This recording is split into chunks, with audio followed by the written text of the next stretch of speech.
Good evening all of you. Today I am going to present about the comma. So first of all I would like to divide my topic into two subtopics. So first I'll make an introduction for the comma. Then I am going to present about some basic usages of the comma. So now let's learn all about the comma. For that I'll move to my first subtopic again. So do you know what is a comma?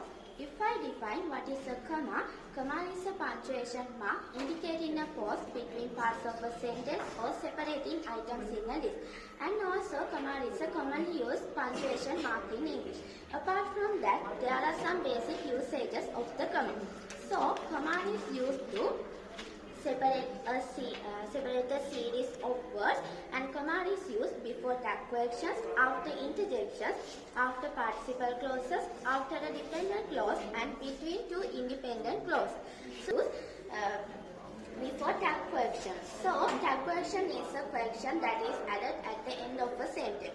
When you ask in a question, if you want someone to agree with you, then you use the tag question. We use the words like, right, isn't it, don't, they, wasn't she as the tag questions. So, commas in tag questions separates the statement from the tag questions. And when we are writing a sentence including the tag questions, then we want to put the comma between the statement and the tag question. That means here we want to put the comma. Now let's talk about the next basic usage. So that is, comma is used after interjection. Interjections are used in a sentence to add beauty for our reading language. So before learning how to put commas in a sentence including an interjection, let's get a little insight into interjection. So here you can see there are some interjections. So now I'll tell you about some interjections and the feeling expressed by them. So the first one is wow. It is used to express surprise, and also gosh is also used to show surprise, and the next one is yeah. It is used to express rejection or disgust. So there are more interjections like this. So now let's see how to put commas in a sentence including interjection. So here I have written a sentence. In this sentence there is an interjection. So that is wow. So here we want to put the comma after the interjection. So now let's talk about the next basic usage. So that is, comma is used after participle clauses.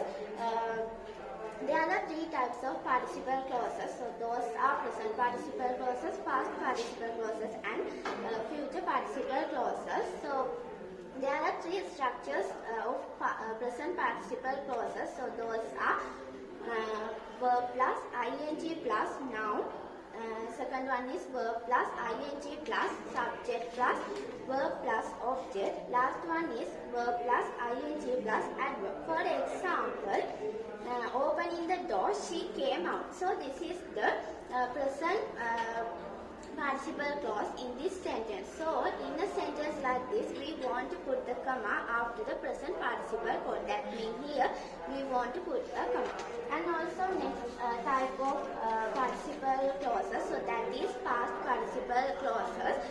For most verbs, past participle is formed by adding d or ed at the end of the verb. So there is a structure for that also. That is adding d or ed. So the verb eat is used in the past participle clause as ate. So here there is an example for that. Worried by the news, she turned on the light. So this is the past participle clause in this sentence. You can see the verb worry is used in this in the past participle clause as worry. So here also we want to put the comma after the past participle clause. So the next type of participle clauses, that is perfect participle clause. So there are two structures for that. Those are having plus past participle plus noun. Next one is having plus past participle plus adverb. For example, having bought tickets by himself, he went abroad.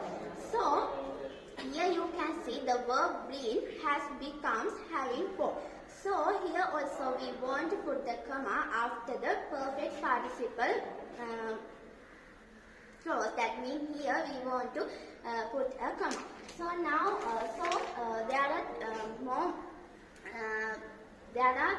More usages of the comma. So before that we have to learn that we have to know that what is a clause. Clause is a sentence which contains at least a subject and a verb. For example, I go. In this sentence there is a subject and a verb. So this is a clause. If either the subject or the verb is missing, it's not a clause. Actually, it becomes a phrase.